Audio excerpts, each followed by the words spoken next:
अस्सलाम वालेकुम नाज़रीन, मैं Asad Abbas Bhatt advocate high court आपकी खिदमत में हाजिर हूँ एक नए कानूनी मौजू के साथ जो शायद कानूनी तौर पर आपको फ़ायदा पहुँचा सकता है।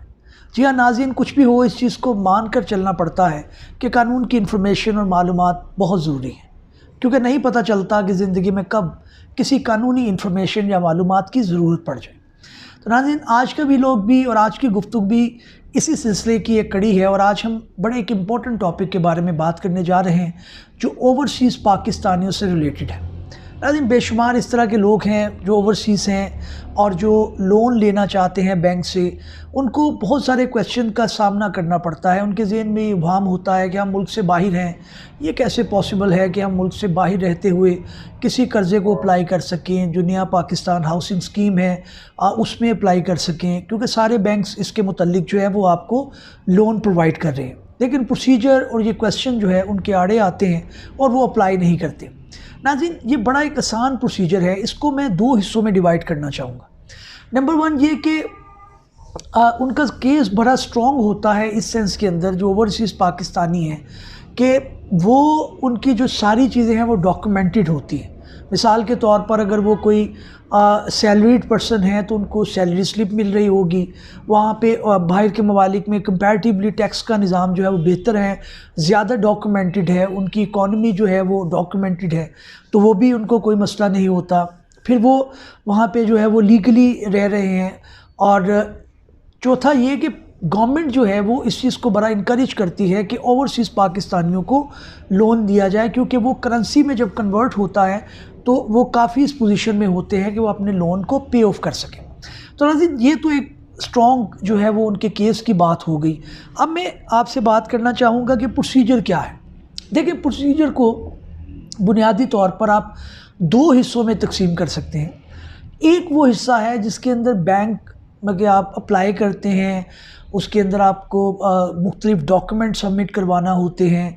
बैंक उसके अंदर स्क्रूटनाइज़ करता है, वो चीज़ों को असेस करता है और उसके बाद उनका जो लोन है वो बैंक अप्रूव या फिर डिक्लाइन करता है। तो यहाँ तक जो प्रोसीजर है उसके अंदर तो अगर आप मुल्क से बाहर भी रह रहे हैं तो आपको पाकिस्तान आए बग़ैर जो है वो ऑनलाइन आप उसमें से अप्लाई कर सकते हैं। मिसाल के तौर पे आप मुख्तलिफ़ बैंक्स की अगर वेबसाइट पे जाएं तो आपको वहाँ पे उनकी डिटेल मुयस्सर हो सकती है।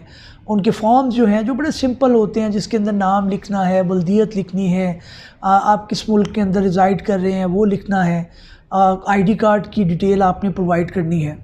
तो वो तो एक पहला जो प्रोसीजर है, उसके जो पहला जो मरहला है उसके अंदर जो स्टेप्स इन्वॉल्व हैं वो यही है कि आप किसी भी बैंक के जाके वेबसाइट से, उनके पोर्टल से या उनकी हेल्पलाइन जो है, वहाँ भी हर बैंक के वेबसाइट के ऊपर उनकी हेल्पलाइन अवेलेबल है।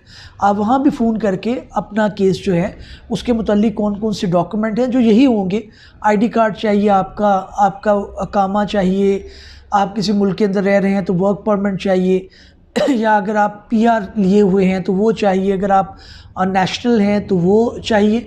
लेकिन इसके अंदर एक बड़ी इंपॉर्टेंट चीज़ है कि डुअल नेशनैलिटी आपकी हो, लेकिन पाकिस्तान की जो शहरियत है वो आपने फ़ोरगो ना की हो, यानी आपने वो छोड़ ना दी है। अगर आपने वो छोड़ दी है इस वजह से कि कई ममालिक के अंदर इस तरह के रूल्स हैं कि आप सिर्फ़ एक कंट्री जो है उसके ही नेशनल रह सकते हैं, तो उस सूरत के अंदर आपको पाकिस्तानी जो शहरियत है या सिटीज़नशिप है वो आपको छोड़नी पड़ती है, तब आप इस लोन के लिए एलिजिबल नहीं होंगे। मैं सिर्फ उन लोगों से मुखातिब हूँ या उनसे बात कर रहा हूँ, या ये भी लोग जो हैं उन लोगों के लिए हैं जो कि ड्यूअल नेशनैलिटी रखते हैं। तो पहला स्टेप आपका जो अप्रूवल का है, उसके अंदर आपने एप्लीकेशन विद डॉक्यूमेंट, जो आईडी कार्ड होंगे, पासपोर्ट होगा, आपका अकामा होगा, आपका पीआर होगा, ये चीज़ें होंगी, वो आपने ऑनलाइन ही सबमिट कर देनी है। उसके लिए आपको इन पर्सन आना ज़रूरी नहीं है। आप दुनिया में कहीं भी बैठे हैं, आप अपने डॉक्यूमेंट जो हैं बैंक को अप्लाई के लिए दे सकते हैं। आप उनसे टेलीफोनिकली राब्ते में रह सकते हैं और पूछ सकते हैं कि मेरे जो केस है उसका क्या बना। दूसरे मरहले के बारे में आपको बताना चाहूँगा। जो दूसरा मरहला है, इसके अंदर आपको डॉक्यूमेंटेशन जो है वो करना पड़ती है, यानी कि ये कि बैंक आपको लोन अप्रूव कर देता है और जो भी आपका मकान या आपने जो सेलेक्ट किया है, जो आपने जो फ्लैट है या जो आपका अपार्टमेंट है, उसकी डॉक्यूमेंटेशन के लिए फिर दो ऑप्शन हो सकती हैं। नंबर वन ये कि कुछ बैंक इस तरह के हैं जो सेकंड ऑप्शन करते हैं। नॉर्मली जो बैंक्स हैं वो ये आपसे रिक्वायर करते हैं कि आप पाकिस्तान के अंदर आएँ, आप खुद उसको एग्जीक्यूट करें। अब होता ये है कानूनी तौर पर कि बैंक आपसे कॉन्ट्रैक्ट करेगा और आपके नाम पे सेल डीड करवाएगा और वो सेल डीड आपसे फिर मॉर्टगेज अपने पास रखवा लेगा, यानी प्रॉपर्टी आपके नाम पे चढ़ जाएगी और उसी वक्त वो प्रॉपर्टी आपकी फेवर के बैंक की फेवर के अंदर उसको रहन रखवा देगा। तो उसके अलावा गारंटी भी वो रखवाते हैं। आपका अकाउंट खुलना होता है, उसके लिए अकाउंट ओपनिंग फॉर्म के ऊपर आपके सिग्नेचर चाहिए होते हैं। आपका जो है वो बायोमेट्रिक है उसके लिए चाहिए होते हैं। फ़र्द कुछ चाहिए होती है। कुछ ऐसी प्रॉपर्टीज़ हैं, ऐसी प्रॉपर्टी होती हैं जिनके अंदर बैंक जो है आपसे रिक्वायर करता है कि आप कंसर्न पटवारी से जो है वो फ़र्द लेके आएँ। अब काफ़ी जो है वो सिस्टम ऑनलाइन हो चुका है और आपकी जो है वो बायोमेट्रिक जो आपकी फ़र्दात चाहिए होती हैं, जो रेवेन्यू डिपार्टमेंट से चाहिए होती हैं, उसके अंदर आपको असालतन जाना पड़ता है। अगर आप ये नहीं कर सकते किसी वजह से, पहला तो ये है कि आप अपना प्लान इस तरह से करें कि पहले आपका अप्रूवल हो जाए, उसके बाद ये डॉक्यूमेंटेशन आपको करना पड़े। तो उसके लिए आप 2-3 माह की छुट्टियां अपनी प्लान करके आएँ ताकि ये सारा प्रोसीजर आप करके जा सकें। लेकिन कुछ इस तरह से बैंक हैं जो बैंक से आपको स्पेसिफिकली परमिशन लेना पड़ेगी। वो ये होगी कि जनाब क्या हम पावर ऑफ अटर्नी के ज़रिए ये डॉक्यूमेंट एग्जीक्यूट कर सकते हैं।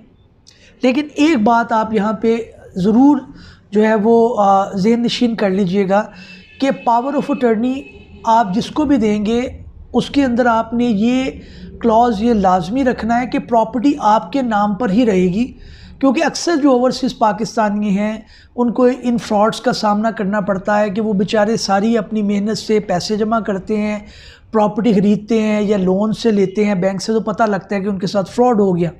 इसीलिए से हमारी ओवरसीज़ जो कोर्ट्स हैं पाकिस्तानी वो बड़ी पड़ी हैं। उसके मुतल्लिक मैं अलग से एक वीलॉग बना चुका हूँ, वो आप देख सकते हैं कि ओवरसीज़ पाकिस्तानियों की जो कोर्ट्स हैं वहाँ पे आपने क्या क्या प्रिकॉशनरी मेजर लेने हैं। और दूसरा ये है कि अगर आप पावर ऑफ अटर्नी के ज़रिए उनसे बनवाते हैं तो उसके अंदर आप स्पेसिफिकली ये मेंशन करवाएं। और दूसरा ये है कि आप बैंक से पहले परमिशन लें कि क्या ये पावर ऑफ अटर्नी के ज़रिए मुमकिन है। अगर नहीं है तो जाहिर है फिर आप अपना प्लान करके आएंगे और आप उसको ख़रीद करेंगे। अब डॉक्यूमेंट आपने कौन कौन से साइन करने होते हैं, एक तो सेल डीड, दूसरा आप रहननामा, वही जो प्रॉपर्टी है वो आप बैंक को जो है वो रहन के तौर पे रखवा देते हैं। मॉर्टगेज डीड आपको साइन करना पड़ती है और उसके बाद वो जब आप लोन पे ऑफ हो जाता है तो आप अपने ओरिजिनल डॉक्यूमेंट वापस ले लेते हैं। उसके अंदर MOTD भी एक इस्तेमाल होता है जिसे memorandum of deposit of title deed कहा जाता है। वो भी एक डॉक्यूमेंट एग्जीक्यूट होता है, आपका बैंक अकाउंट खुलता है और उसके अंदर आप ये जो भी आप इंस्टॉलमेंट पे करें वो आप काइंडली मेहरबानी करके बाहर से ऑनलाइन सिस्टम के ज़रिए पे करें और उनकी रसीदात आप हमेशा संभाल के रखें। आप दो गलतियां मत करें। नंबर वन ये कि आप किसी अपने बंदे को ऑथराइज़ कराएंगे जी वो आपके बिहाफ के ऊपर पेमेंट जमा कराए और रसीदात उनके पास हों, वो भी एक जो है वो कल को आपके पास एविडेंस नहीं है, बैंक के साथ भी कोई डिस्प्यूट राइज हो जाए तो आपको पता होना चाहिए कि आपके पास ओरिजिनल डॉक्यूमेंट हो। इसके अलावा ये है कि अगर आप जो है वो ये ऑनलाइन पे करते हैं, अपने बंदे से नहीं पे करवाते, तो ऑनलाइन आपने जो पे करनी है उनकी भी आपने सारी डॉक्यूमेंट संभाल के रखनी है और आपने अपनी बैंक स्टेटमेंट जो है वो निकलवाते रहना है गाए बगाए कि ये पेमेंट फ़लाँ बैंक को जा चुकी है, इस महीने की इंस्टॉलमेंट थी, इसके अंदर ये मामला था, ये पेमेंट थी। तो वो आपके पास सारा डॉक्यूमेंटेड होना चाहिए, क्योंकि आप बाहर बैठे हैं 20 साल आप इंस्टॉलमेंट पे करते हैं, आपको पता चलता है जी कि आपका जो है वो तो आपका कोई मसला हो गया है, बैंक लिटिगेशन में चला गया। तो इन चीज़ों को अवॉइड करने के लिए आप ये करें। तीसरी और लास्ट चीज़ जो है वो बड़ी इंपॉर्टेंट है, वो भी मैं आपसे डिस्कस करना चाहता हूँ कि अगर आप किसी से मिल के करते हैं, मिसाल के तौर पे आप अपने भाई के साथ मिलकर अप्लाई करते हैं लोन के लिए, वो भी पॉसिबल है। आप 50-50% करते हैं या ज्वाइंटली करते हैं, लेकिन उसमें भी आपने अपना नाम ज़रूर इंक्लूड करवाना है उस सिलसिले के अंदर आपको आने की ज़रूरत नहीं है। कोई भी एक बंदा अप्लाई कर सकता है कि वो बैंक से लोन के लिए अप्लाई करे और वो अपना नया हाउसिंग स्कीम या दूसरी जो बैंक की प्रोडक्ट्स हैं उनको वो ले सके। तो नाज़रीन, उम्मीद है कि आपको अपने सवालों के जवाबात मिले होंगे। तो अगर नहीं मिले तो मसला नहीं है, आप कमेंट्स के अंदर अपना सवाल लिखें या हमारा दिया गया नंबर जो है उस पर आप रब्ता कर सकते हैं। व्हाट्सएप सिर्फ आपने करना है, कॉल जो है वो नॉर्मली नहीं उठाई जा सकती क्योंकि टीम होती है हमारी, वो कोर्ट्स में बिज़ी होते हैं। तो आप अपना वॉइस मैसेज छोड़ दें, वो आपसे रब्ता कर लेंगे, या आप अपना टेक्स्ट मैसेज छोड़ दें और आपकी जो भी कन्फ्यूजन है इन लोन को कैसे अप्लाई करना है, किसी ओवरसीज़ पाकिस्तानी ने और लीगल रिक्वायरमेंट क्या है, इसके बारे में वो जवाब देंगे। नाज़रीन, उम्मीद है कि आप इससे इस्तेफ़ादा उठाएँगे। किसी नए व्लॉग में किसी नए टॉपिक के साथ आपकी खिदमत में हाज़िर होंगे। तब तक के लिए इजाज़त दीजिए। अल्लाह हाफ़िज़। Thank you.